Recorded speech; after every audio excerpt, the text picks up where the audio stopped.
What's up, guys? It's Tiger Arcade, and today we're going to be talking about the Sound Studio 3 and how to write a song. So stay tuned for some tips, tricks, and me even trying it out. Let's begin.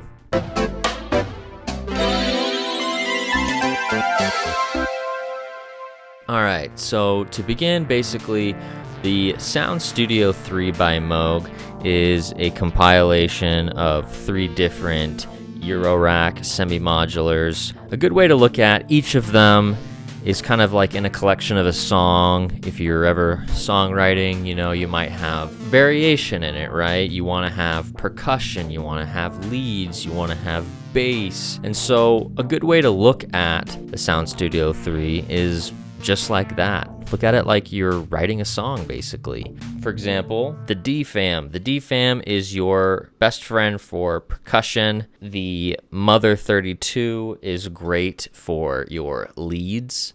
Keep that melody going as well. And then the Subharmonicon is really your best friend for different types of variations with the low end. It's capable of a lot more, but that's really specific to the user and how they want to use and utilize each of these. I've seen people utilize them in different ways, very creatively, not like how I'm talking about. And that's totally fine, whatever works for you. Just keep that in mind as we kind of go through this video. That's kind of how I see it and how I use them. A good way when you're getting started and you're going to be songwriting or even trying to play a live set or just get going, I would say, unless you know about the patches, what you're going to be doing, kind of just stay away from that at first. Again, these are semi-modular, so you don't have to patch it to play it. What I like to do is kind of set the stage a little bit, each individual one, and then maybe build each one to what I've already done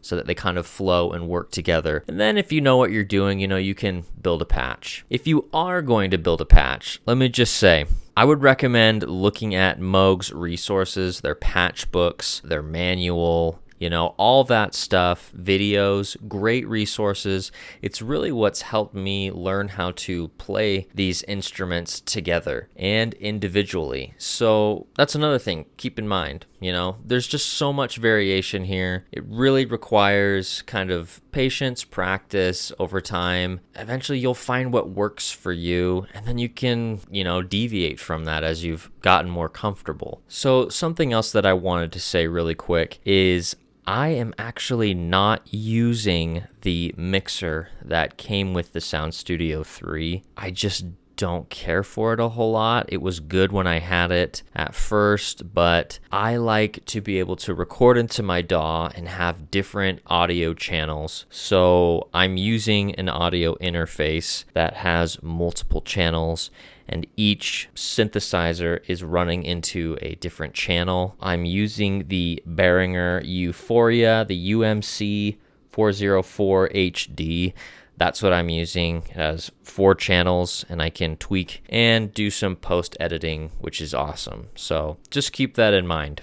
Let's begin, and I want to show you guys a little bit of what I do. So let's get going. Okay, so we've reset up the camera here so you guys can get a better view of what's going on. I just wanted to start off saying the patch bay here, I have all of these clock synced, so they'll all play at the same speed, and you always pick one master clock, and that's just basically, the main one that all of these are following along, where you can adjust the tempo and the rest will follow along. With that being said, if you don't know how to clock sync all these, I'd highly recommend checking out the manual and checking out some patches just to get some ideas, but you'll always look at like clock, tempo, assign, advanced clock. There's just things of that nature that will help you sync all of these together. What I'm going to do is I'm just going to adjust what I already have here and kind of you guys can follow along. So my master clock is the Subharmonicon, and I have, various things set up here. I'm actually going to avoid touching the frequency knobs on the oscillators. As soon as you start playing with that, you can really get lost fast. So a good tip, guys, is in advance, just kind of set how you want these first and then go from there. You can maybe adjust the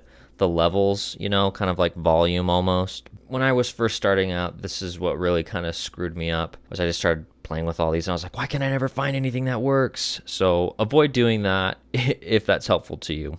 That's what I'm going to be doing, is I'm just going to not touch that. I am going to just start playing with some of the sequences here, adjusting, you know, these other parameters here as well, and the polyrhythms, and we're going to give it a go.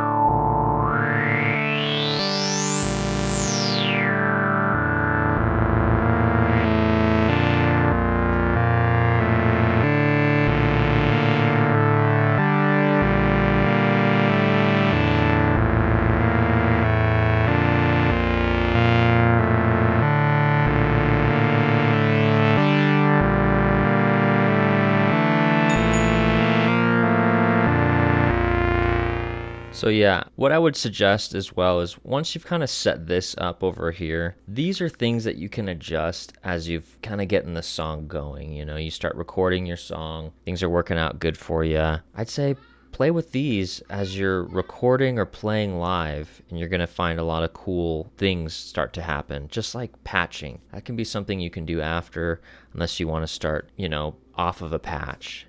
I think that you can get productive and get faster at going along with this. So we're going to build off of this and take it from there.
This might not be the most perfect example, but this is still something usable. You can kind of adjust these things as you go. You already got your foundation going. Again, the biggest thing is just get a foundation going, get something to work off of, and then you can go from there.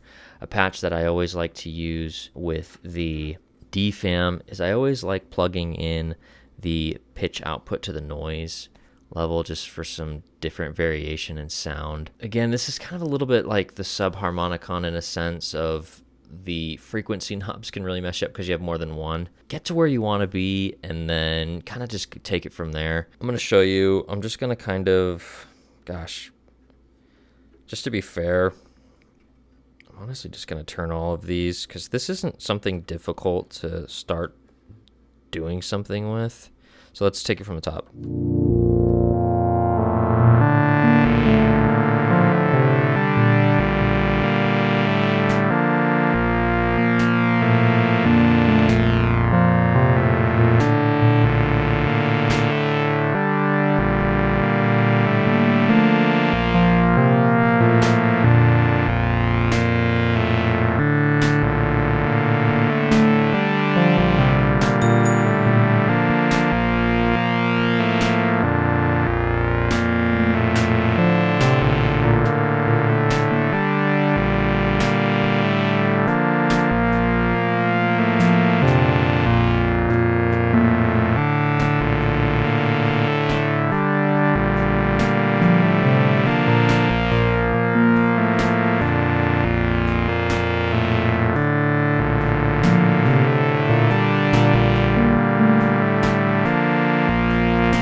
have something already usable and something that you can build off of, always make sure that just focus on foundations. And then from there, you can tweak, play with parameters, start patching differently, experimenting more while you're trying to just get something going that you can build off of. And then, I mean, you could sit here for hours playing off of the same pattern, just see where it takes you. So I hope that that was helpful to you guys. If it was, please be sure to leave a like, subscribe. I am active in the comments. Feel free to ask me any questions in the comments below, and we will see you guys next time. Thanks for watching.